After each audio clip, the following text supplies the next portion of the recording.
Hey! Well, I know some of you are probably impatient as hell, so guess what? We're doing the alternate ending right now. We're just gonna throw this in as a little bonus, so here we go.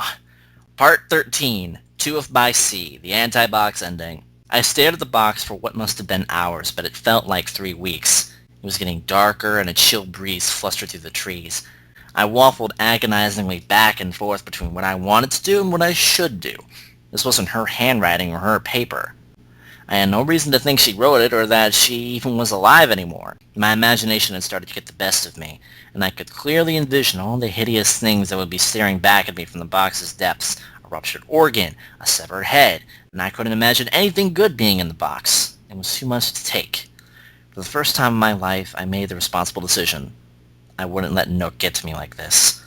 I returned the lid to the box, picking it up gingerly by the sides. My legs were heavy as I walked down to the shore. In one swift motion, I flung the box out to sea where it sputtered on the waves, dipped, and sank beneath the depths. I said goodbye to Penny. I suddenly felt very tired. Instead of building my raft, I stood on the shore watching the clouds. The sky was cloudless that evening, and the only thing worth mentioning was a funny putter in the distance, like somebody was receiving a very loud raspberry. But it soon ended. Eventually the other residents began to return to camp. They looked tired, too, and a little distant. Nobody said a word that evening, which was perfectly fine with me. The next few days were long and dreary. I would sit on the shore, intently watching where sky met sea and thinking of Penny. As hard as I tried to stay positive, I couldn't keep the images out of my head. A stray vision would flash behind my eyes of a sad girl, tears streaming down her rosy cheeks, missing an arm and a tongue, and who knows what else. Or I would find myself imagining how it had happened, the horror she had felt waking up to find herself in pieces the way I had when I lost my eye. I imagined her misery and fear mixed with the boundless optimism she would always display in her letters. She was the bravest person I knew. But now she was dead. Dead. The word had only begun to sink in. Permanently gone. It was a concept I couldn't fully understand. It would be brave for me, I wondered. And I stood on the shore again that night, crescent moon above me. The tide rolled in and out again, but made no sound.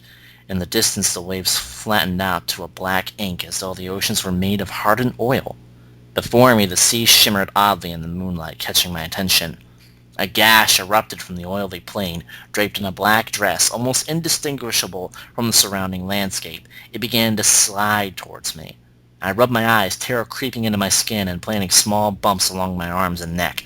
The worm was coming toward me faster now, and arms formed from its sides, stretching towards me in the dim celestial light.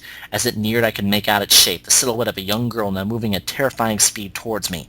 Her face was an inky mask, but lips unexpectedly formed on this black canvas. I was frozen in place, petrified as the featureless face paused scant inches before me. In an unearthly whisper she breathed. Why did you throw me away, Billy? The voice sucked the breath out of my lungs and I choked violently for air. I awoke in a cold sweat. The nightmare was overwhelmingly lucid. Dawn was breaking and I went down to the shore slowly, tentatively, as if expecting to see Penny's ethereal visage beckoning to me in the soft morning light. There was nothing but the rolling waves and I watched them suspiciously. As time passed, they became mesmerizing. I didn't know if it was the influence of the gyroids or an overwhelming depression that had dug itself into me with a parasitic fervor. But I stared over the side of a small ocean cliff into its inviting wake, breaking on the rocks beneath me, dreaming of release. The desire to end it, everything was starting to feel right. Without warning, I had fallen into the water, as though I had been pulled in and the tide was dragging me out to sea. I made no effort to stop it. I stared down into the murky sediment and could see no more than a foot below me, salt water stinging my wounded face until even that went numb. I secretly reveled in a vision as close to nothingness as I had ever imagined. Somehow my sight had gone even darker. I'm coming, Penny. I love you. The end. What? That's not the end. What about all this? And no, wait, I'm just kidding. That's not the end. That sounded like the. You liar! Like, why did Sam You're do this whole lying! entire thing? A foggy vision came to me. Maybe this is what it feels like to see your life flash before your eyes. When I woke up the second time, my head was doing cartwheels. Was my mind playing cruel tricks on me? I suddenly thrashed to my side and vomited, salt water pouring from my gut. I hadn't been dreaming? What the fuck was going on? I grabbed my axe and headed downstairs, anxious to return to the shore, but it was waylaid by an unexpected visitor. The dirt near my front door burst forth, and a resident I had never seen before shouted at me. Hold it right there, punk. What did you do, huh? Tell me what you did. What am I talking about, huh? Don't you play dumb with me. Don't you dare. Okay, listen, everybody, and I mean everybody, makes mistakes. That's just life. And maybe you didn't plan to do this. Maybe it was all just a big misunderstanding. Yeah, it's possible. But you know something? It don't make a clot of difference. Think about it, will ya? What, you want to fix all the things that go wrong? You want to snap your fingers and erase your scrubs? Sure. Who don't? And that's normal, hear me? That's the way it is, right? It's taking whatever comes your way, the good and bad. That gives life flavor. It's all that stuff rolled together that makes life worth living. I mean, grow up, will you? You're better than this. So I'll say it one more time and hope you really hear me this time. You gotta take everything life throws at you, roll with the punches, hear me? I'm done with you, kid. I'm cutting you loose. He abruptly burrowed away from sight, like he had never been here at all. They had saved me from dying. Rescued me from dying? This was it. This was my life. I couldn't escape. I was alone. He wouldn't even let me die. Why, so some sick fuck could feast on a malformed carcass? I hear you, figment of my imagination. No rational thought echoed in my head. I felt an unexpected physical and quite literal snap reverberate through my skull, and my body felt different. I may have lost my mind. It kinda tickled. I giggled and looked at my axe, gleaming in the sunlight, and it was shinier than I remembered.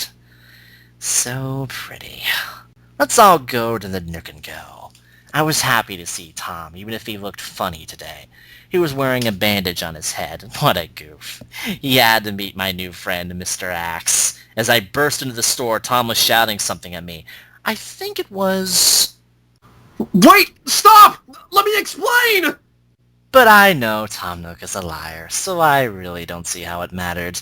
All I wanted to do was introduce him to Mr. Axe. I think they became good friends. I don't remember what happened after that very well. A bunch of animals came to join our party. They took away Mr. Axe, and they dragged away Nook. They held me down. I really don't remember. I'm writing this story because she asked me to. She knew it would help her a lot and make the island a better place for everyone, and I'm just glad I can help. She had all kinds of good news, and I was finally starting to fit in around camp. We just got a bunch of new guard dogs, and they caught a terrible thief that was terrorizing camp. Don't worry about me. I really do feel better now. Oh, and did I forget to tell you? I finally met Penny. She's very, very nice. She said I shouldn't hurt people, even liars, but she said after I write this for her, she wants me to come to her house for a special party. Just the two of us. I'm very excited. A few days ago, she told me that we'd be getting someone new in town. I can't wait to meet him. I think we'll be best friends. The end. Again. Yeah, so, what can we assume from this? Billy finally fucking snapped. So Billy got turned into a bunny. I'm just gonna let this picture speak for itself. I don't want to look at it. It's just him as a bunny. Wait a second. What? So at the beginning of this story, hold on, there was a picture of the game resembled a white bunny on it. That's him. That's him? That's Oh, I see what they did there. so fucking funny on the DS cover. That is Billy.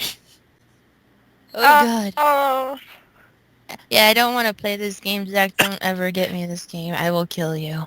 And just like that, nobody made any more Animal Crossing games. Why is Billy wearing a dress? Because he's completely lost it. He doesn't care anymore. But yeah, that was the alternate ending to this. The official ending, at least according to this guy, I think, will be coming out as episode 32. So you're all going to have to wait for that. Ah! So sorry. But yes, I hope you enjoyed this. All the usual stuff. We will see you people's laters.